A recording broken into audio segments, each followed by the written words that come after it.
Finally, we made it. It's a pleasure. Thank you.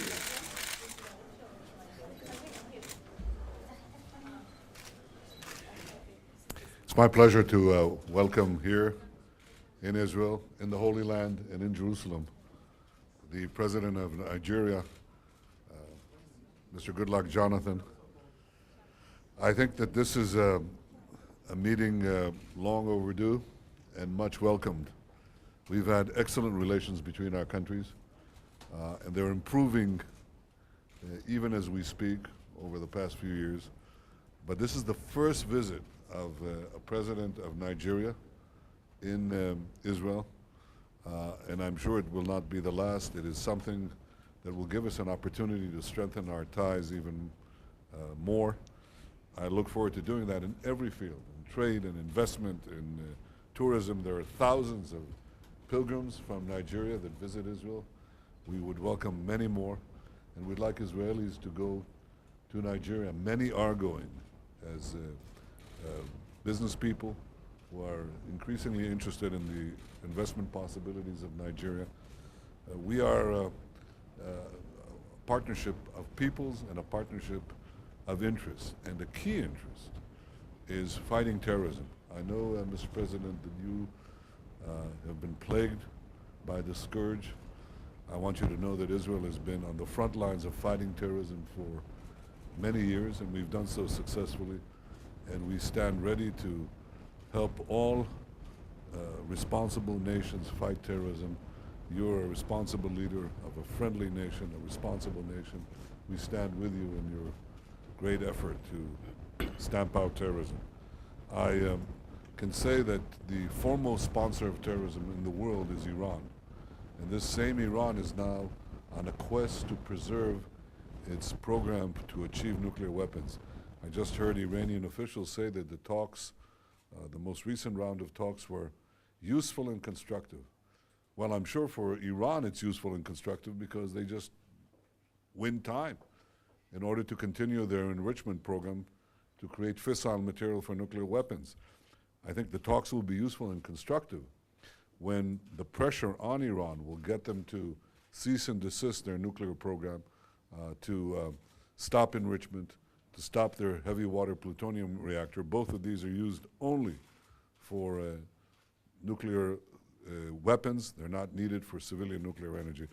This is our goal, to see a peaceful settlement of Iran without nuclear weapons, but Iran must be without nuclear weapons. This is something that we are committed to, and we stand by this goal. This is important for us, Mr. President, but I believe it's important for Nigeria.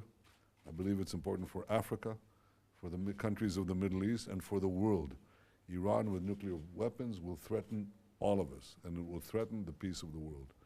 So we are committed to preventing that, and equally we're committed to strengthen our relations in every field possible. I'm very happy to welcome you and your delegation here in Jerusalem, and I look forward to our conversations, and I value our friendship.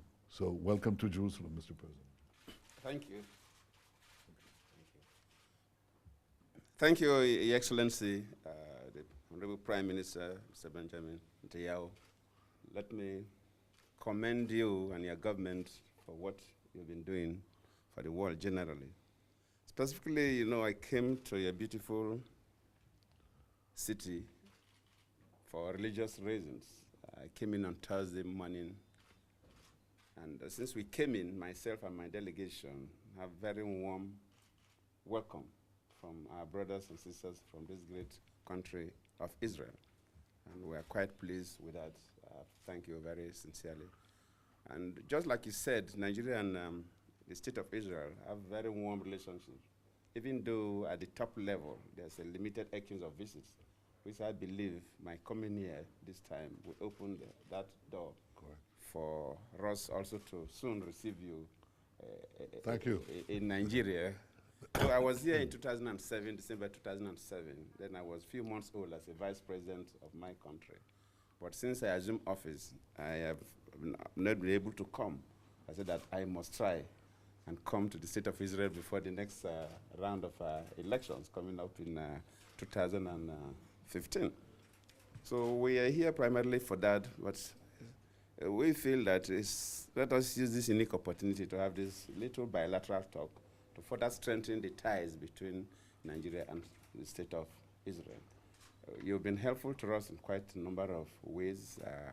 We appreciate your level of technology in terms of in agriculture, in construction, ICT, intelligence, and other areas that you've been quite useful to us, and we believe that we need to even strengthen more. But let me commend you and appreciate you in one achievement we got this evening and this late afternoon, the signing of the bilateral air service agreement. That has been on the drawing board. And a number of Nigerians come to Israel annually. In fact, last year, about 30,000 people came on pilgrimage. And outside that, the number of regular visitors, which are also significant, because Nigeria is one country that people are very, very mobile. Before we come to the State of Israel, we have to pass through third-party countries. Either you pass through Egypt, or pass through London, you pass through Turkey, other places. At least with what has happened today, our next set of pilgrims that will come will be able to fly directly to the State of Israel. And it will also help because we have over 50 Israeli companies handling various responsibilities in Nigeria and doing very well in civil engineering, in power sector, in, of course, ICT, defense, and so on. And I believe these people will also want to move directly from Tel Aviv to either Lagos or Abuja, and vice versa. So I have to commend you. It's a major feat, and we are all pleased. Nigerians are happy with you. You mentioned these issues of security globally, and it's quite worrisome. Today, it's like the world is divided into some people who want society to live in crisis, and also those who want society to live peacefully. Right. And Nigeria belongs to these countries that believe that the world must be a peaceful world. And I will continue to work with you and other well-meaning nations and individuals to ensure that we live in a peaceful world. We also believe that nuclear power now should be used for economic purposes of maybe medicine, agriculture, but not for the purpose of destroying human lives. There is no need for necessary beneficiation to the extent that you become a threat to the global society. And that has been our belief whenever we go for the programs on discussion on the nuclear. That has been the position of Nigeria. So we'll continue to work with the rest of the world to see that we all live in peace. For us and Israel, we have so many areas that we think we can work together. The areas of power, the areas of agriculture, water resources management, that you are experts. You've been able to conquer your environment, and we appreciate that technology, and we believe that you help us tremendously in also conquering our own environment, though slightly different environment. But we have a number of Israelis working in Nigeria that are quite conversant with our environment, quite aware about our investment opportunities. Before this time, most key areas of our economy were controlled by the federal government. The issues of power were almost exclusively controlled by the federal government. Even the subnational government states had no powers to generate power for commercial purposes except for rural electrification projects, not to talk about our ports, either airports or seaports, our road infrastructure, our railways. All these were monopolized by the federal government. But we're opening up all these areas for private sector investment. Yes, so we believe that government only creates the environment while the private sector drives the economy. So the country has opened up for investment, and we have very vibrant businessmen and women from the State of Israel. So I believe my comment today will further open opportunities for our businessmen and women to interact for the purpose of our own economic growth. So once again, on behalf of my delegation, I thank you for this warm reception. And we believe that this will be the beginning of even a stronger relationship between Nigeria and the State of Israel. Undoubtedly. Thank you. Thank you. We shall go and have dinner, but I want to speak.